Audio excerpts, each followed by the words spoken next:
চট্টগ্রাম নগরীর উন্মুক্ত নালা ও খালে পড়ে নিখোঁজের পর নিহতের ঘটনা দিন দিন বেড়েই চলছে। গেল মঙ্গলবার এক শিশুসহ গত ৩ বছরে বিশ্ববিদ্যালয় ছাত্রীসহ অন্তত ৯ জনের মৃত্যু হয়েছে উন্মুক্ত নালা ও খালে পড়ে। এর মধ্যে একজনের খোঁজ মেলেনি, এখনও আহত আছেন অনেকেই।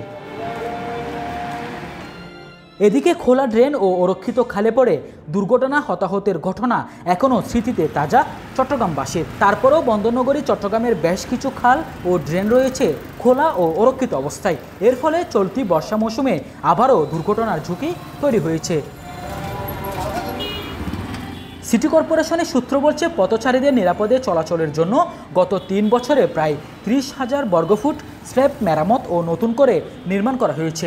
আর ঝুঁকিপূর্ণ খালের পাড়ে ১৭ থেকে ১৮,০০০ বর্গফুট রক্ষাপ্রাচীরও নির্মাণ করা হয়েছে। কিন্তু এখনও ৪১টি ওয়ার্ডে নালা নর্দমায় অন্তত ৩,০০০ মরণ ফাঁদ আছে। তালিকা তৈরি হলেও এখন পর্যন্ত নালা নর্দমা ও খালের পাট ঝুঁকিমুক্ত করার কাজ পুরোপুরি শেষ করতে পারেনি সিটি কর্পোরেশন, যার ফলে নালায় পড়ে আহত নিহতের ঘটনা ঘটছে বারবার। প্রতিদিন নিউজে আসছে যে এরকম ছাত্রী পড়ে গিয়ে আহত বা নিহত হয়েছে।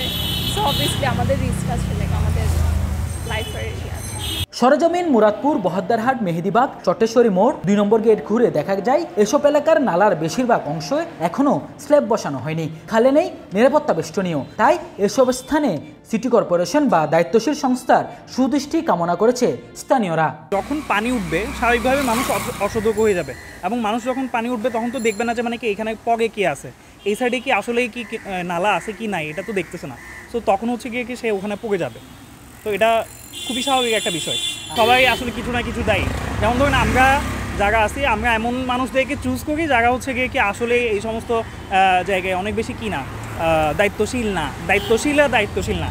তো ওই জায়গায় হচ্ছে আমাদের একটা দায়িত্ব আছে যে মানে আমরা এমন মানুষকে চুজ করবো যারা হচ্ছে দায়িত্ব পালনের ক্ষেত্রে তারা অনেক বেশি কী হবে, কর্তব্যপরায়ণ হবে। ঠিক আছে। দ্বিতীয়ত হচ্ছে যারা দায়িত্বশীল আছেন তাদের অবশ্যই এখানের মধ্যে নজর দেওয়াটা উচিত। এখানে তো স্ল্যাবের তেমন একটা ব্যবস্থা নেই। যদি স্ল্যাব ব্যবস্থা করা হয় তাহলে দেখা যেতে পারে মানে যাত্রীরা এখন যে রাস্তার পাশ দিয়ে হাঁটছে এবং রাস্তা যে ঢালো রাস্তা, এই রাস্তায় হচ্ছে অনেক সময় দেখা যায় গাড়ি হচ্ছে পাহাড়ের থেকে যেভাবে হচ্ছে ঢালো পেয়ে হচ্ছে এক ধরনের মনে করেন ঝুঁকি অবস্থায় গাড়িটা উপর থেকে নিচে যাচ্ছে। তো যদি স্ল্যাব থাকে বা এরকম যদি ফুটপাতের ব্যবস্থা করা হয় পথচারীদের জন্য এটা একটা সুবিধার ব্যাপার হবে। হচ্ছে যে গাড়িগুলো হচ্ছে এরকম যাতায়াত করছে তাদেরও যে মানে যাতায়াতটা অনেক বেশি হচ্ছে আপনার ত্বরান্বিত হবে। এ ব্যাপারে জানতে চাইলে চসিক ১৬ নং চকবাজার ওয়ার্ড কাউন্সিলর নূর মোস্তফা টিনু আজকের পত্রিকাকে বলেন, নিজ উদ্যোগে ঝুঁকিপূর্ণ স্থানগুলোতে স্ল্যাব বসিয়েছি আমি। সিটি কর্পোরেশনও স্ল্যাব মেরামত ও নির্মাণ ধারাবাহিকভাবে করে যাচ্ছে। এ ব্যাপারে চট্টগ্রাম সিটি কর্পোরেশনের মেয়র রেজাউল করিম চৌধুরী আজকের পত্রিকাকে বলেন, বর্ষার আগে পুরোপুরিভাবে নালা ও খালের নিরাপত্তা বেষ্টনীর কাজ শেষ করতে না পারলেও ঝুঁকিপূর্ণ স্থানগুলোতে স্ল্যাব বসানো হয়েছে।